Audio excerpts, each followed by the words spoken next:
And guys, what is going on? This is the Club of the Man 1993 coming at you. And surprise, I actually did think tonight's episode of NXT was somewhat reviewable. So I actually will go live and actually share my brief thoughts. And not really too much, but I actually have a little bit I want to say. So I thought that this was actually a pretty interesting episode.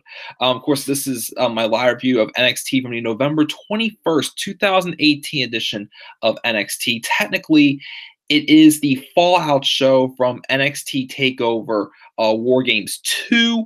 And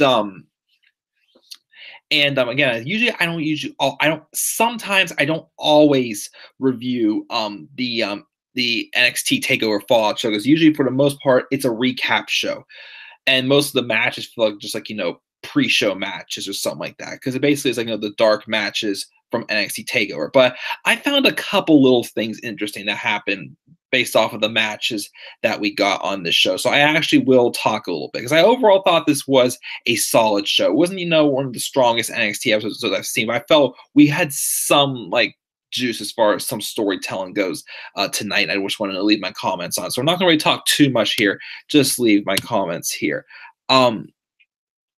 We got a TN Couponer. Yes, I know I'm getting close to 100 subs. I'm surprised. I've been flying up on subs for the past couple days. I think I saw it was 991. So I'm getting closer to 1,000 subs, which I've been thinking if I do reach 1,000 subs by the end of the year, I'll probably just merge the 1,000 subs Q&A with my end of the year Q&A, as I usually do on this channel. That way I'm not doing two separate Q&As and they just around the same time, and they'll feel kind of pointless. So I'll probably do that if I do reach 1,000 subs before the end of the year, of course, which I'm hoping to. That was my goal for this year, to get to 1,000, and it looks like I've been on a roll. I'm doing pretty good, guys. Getting ready for the holiday, of course. I probably should have gone to bed already right now. I'd be up. I should get up probably around 9 o'clock, start setting things up, because my family comes for Thanksgiving for lunch. And again, we do have some relatives who are on their way to town as we speak. Well, they're spending the night, and then they're driving 3 more hours tomorrow. So again, looking forward to definitely seeing them and the packed house going to have for tomorrow. I hope the Raw and SmackDown roster is watching Lars' match, because that's going to be their problem soon. Oh yeah, Lars comes up to Raw and just tears everyone apart. And no, Lars hits Vince with the freak accent. That'll make Vince piss his pants pretty much. So yeah, but yeah, we'll definitely talk about this. Again, I usually don't always review the Fallout shows against this. They're mostly just recaps of what happened at TakeOver. But again, the matches we got, I found were kind of interesting to me, in my opinion. But again, not too much to say about. Solid show. Let's just get rolling into them. Of course, this took place at the Staples Center in LA, which I've heard rumors that the December shows will take place in California also. I can't remember if they're going to still take it as a Staples Center or they're going to take place in San Jose. I'm not sure. I'm not 100% sure if that's the case, but we'll see what happens, of course. We start off with a match with Keith Lee taking on Fidel Bravo, which I believe was one of the jobbers in the match tonight.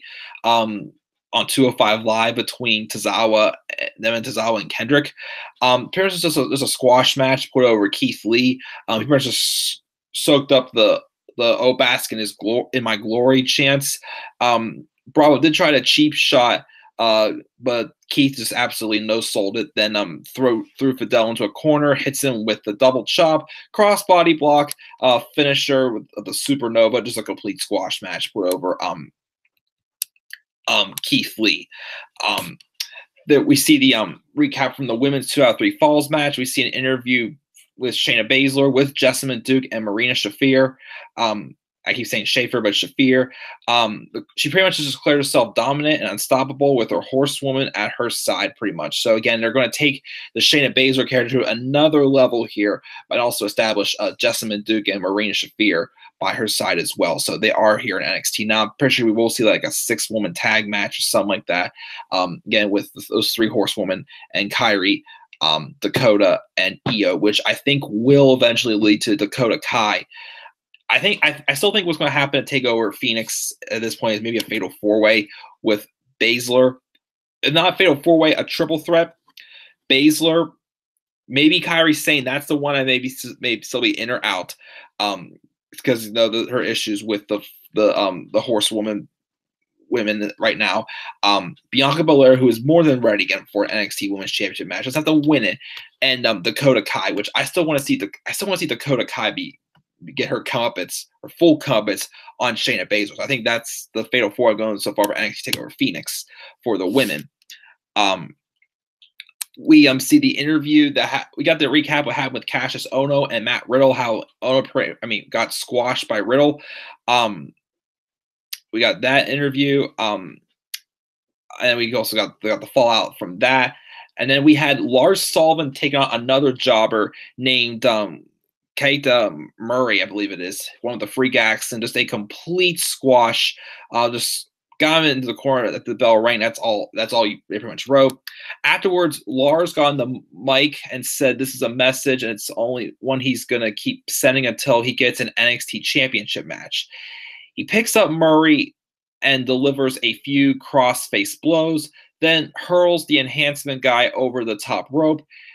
Here comes Keith Lee out, though, for the save. They start to brawl. Lee pounces Sullivan to the floor. Lars leaves as they pretty much hype up the possibility that we could see these two getting a match down the line. I believe we are getting a match between these two next week on NXT, which is a match that I kind of thought we may have seen at the pay-per-view with Lars Sullivan and Keith Lee.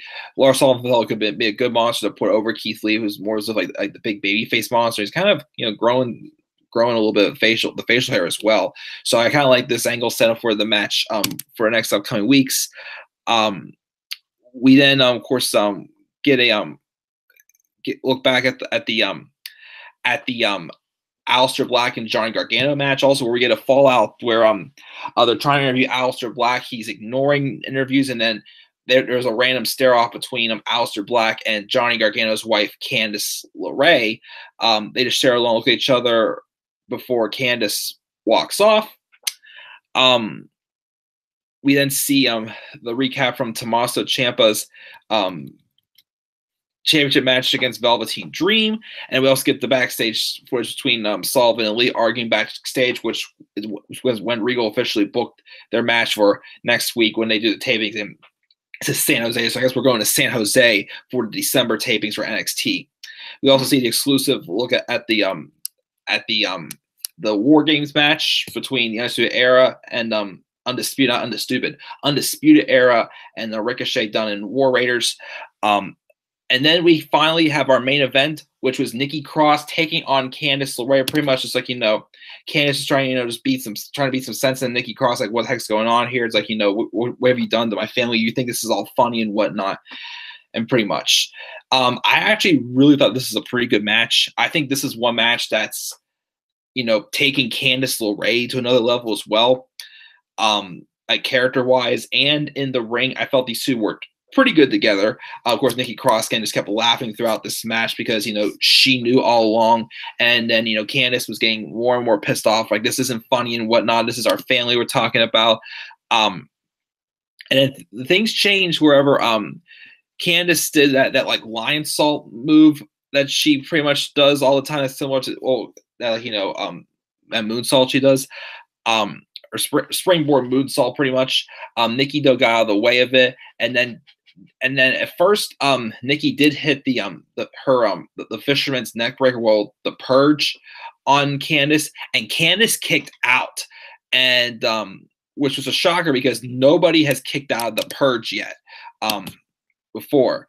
And then Cross then goes to the turnbuckle, but then LeRae catches her hanger with a German suplex from the second rope, but then Nikki kicks out and starts laughing because once again she loves pain. But this is where Candice kind of this match kind of reminded me of the match a few months ago where it was showing that Johnny was slowly starting to embrace that dark side in that match he had with EC3 back in July. This is why I compared this match to, because Candice started, bringing out a little bit, not like a heel side, but like a darker side. She locked in like a death lock, and she was refusing to break it off at first. And then she even got as far as breaking it off and putting Nikki into the Gargano escape, her husband's own submission. Cross managed to get her foot on the rope and make her break. And then in exchange, she manages a front face lock and lifts Candice up so her feet are on the top rope.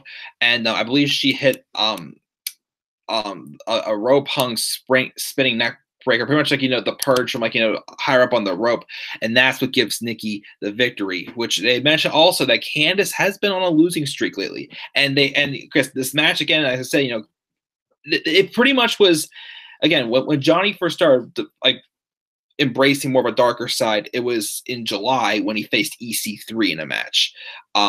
Because he's been told he had to move on from Tommaso Ciampa, but he refuses. He wanted to be the hero, and he still wants to be the hero and be the one to to take away Tommaso Ciampa's NXT Championship and just make everything right again. And this is kind of like Candice LeRae's also all this stuff with her husband going on, and of course Nikki Cross playing the mind games to tell people she knew all the time, and she was just going crazy and whatnot. And when she revealed to be Johnny, of course Candice, who once again I really like this new look that Candice has. I mean, Candice already was pretty cute the way it was, but once she has this darker look, has quite attractive. I'll say Johnny's a lucky man, but I do like how her even her appearance is changing, just like her husband's as well. Pretty much like she's embracing that darker side. Not only is this driving Johnny's, but it's showing it's playing effect on Johnny's family as well with this dark side that Johnny's going to. However, though, here's what I think should happen. I don't think Candice should go full-fledged heel. Like Johnny eventually is going to. I keep saying Johnny isn't full-fledged heel to me yet. Again, we'll maybe consider Johnny full-fledged heel is him teaming back up with Tommaso Ciampa. Candice LeRae, I feel isn't going to be a full-fledged heel. She's going to somewhat embrace the darker side a little bit, but I feel she's going to be like that, the foil or the saving grace to trying to get Johnny back on track. Like she's going to kind of experience that dark side also, but she's not going to be able to embrace it as tight as, Johnny has, I feel. That's what I think I'm going for. I don't think we'll see Candice, because the thing was, how is Candice going to be able to break out of this spell also? Like she's just here. I feel like, she's a more bubbly, lovable character is more so her right now. I mean, she is getting somewhere. I mean, for a few while, I'm like, okay, she's still new, but I don't see her, main event level yet. But this match, I feel, is a match that really put her up onto another level. And again, I think she will briefly embrace the dark side, but not as deep as Johnny. And she will be the one to pretty much try to, steer Johnny back to who he was, pretty much. That's what I'm going to pretty much say. And that's, again, one of the main reasons why I want to do this review, because of this match and, what happened with Candice LeRae, or Candice Wrestling, is what I say. Or Candice Takeover now, since instead of Johnny Wrestling, he's Johnny Takeover. Who knows? But so that's pretty much it, guys. Again, not much to really say about the show. Again, it was just a brief, recap show with some interesting content to it. Let's see here. Let's see what we got in the live chat really quick. Do you think Candice is turning heel? Just answer that. I can't wait for next week with Lawrence and Keith. It'll be awesome. They still got a long way to go, but who do you think will get an NXT title shot first between Matt Riddle and Keith Lee? Probably Matt Riddle, I'd say. I feel like, again, Keith Lee I like, but I feel like Matt Riddle is already kind of like having a little more momentum going than Keith Lee right now. So I'd say Matt Riddle. Hope everyone has a blessed Thanksgiving going to bed. Definitely too, TN Couponer and Mark as well. Hope you guys definitely do. Let's see here. Waiting for NXT. We have King of Lynch. What's up, King of Lynch? Are you Becky Lynch, really? Waiting for NXT Asia, which maybe we will get that if they do start off like a Latino or just another division, whatnot, or another tournament. Hashtag no NXT call-ups, yes to NXT callbacks, which could be a positive. Waiting for the NXT Asia to be created. Heard the news of NXT Asia to be created. I haven't really heard much of it yet. I remember they were saying they were teasing a Latin a Latin America tournament or something like that, or maybe they could do the thing is they'll be trying to expand their brand a little bit over the country, which they did with the United Kingdom. So maybe they will do that with other parts of the world as well. So I'm interested to see what happened. But thank you for your comments in the live chat, King of Lynch. And with that, I want to check out here, guys. Again, I'll give NXT a B-. Again, it was kind of, again, it's more of a recap show, but the matches we got were kind of interesting, especially this stuff with Candice LeRae and Nikki Cross. But guys, I'm going to check out again. Hope everybody has a great Thanksgiving. Again, I may do my special live stream tomorrow night because, again, I only do Thanksgiving for lunch. But we're going to have relatives in town visiting, so if we're doing something with them, then maybe I will maybe that I will wait till Friday night to do my special live stream of the week. I'm going out of town again Sunday to Tuesday. I will not be able to review Raw on Monday for sure. I'll review it sometime when I get back on Tuesday if I have time before work, because I do work 6 to 10 on Tuesday. So for a while, I'm gonna not be able to watch SmackDown live on Tuesday nights. I'll have to catch up with it like after work or whatnot. NXT next week also, the trifecta. And of course, the special live stream of the week next week. And just stay tuned also for the odds and ends video game Let's Plays as well to come on my channel. So guys, once again, B- for NXT. Leave your thoughts down in the comment section below. Be sure to click my like and subscribe or comment on my channel. Follow me on Twitter at TheManAirborne93. And once again, guys, have a very blessed Thanksgiving. And I'll see you guys all next time. So until then, guys, have a great rest of your night. And peace out, buddy.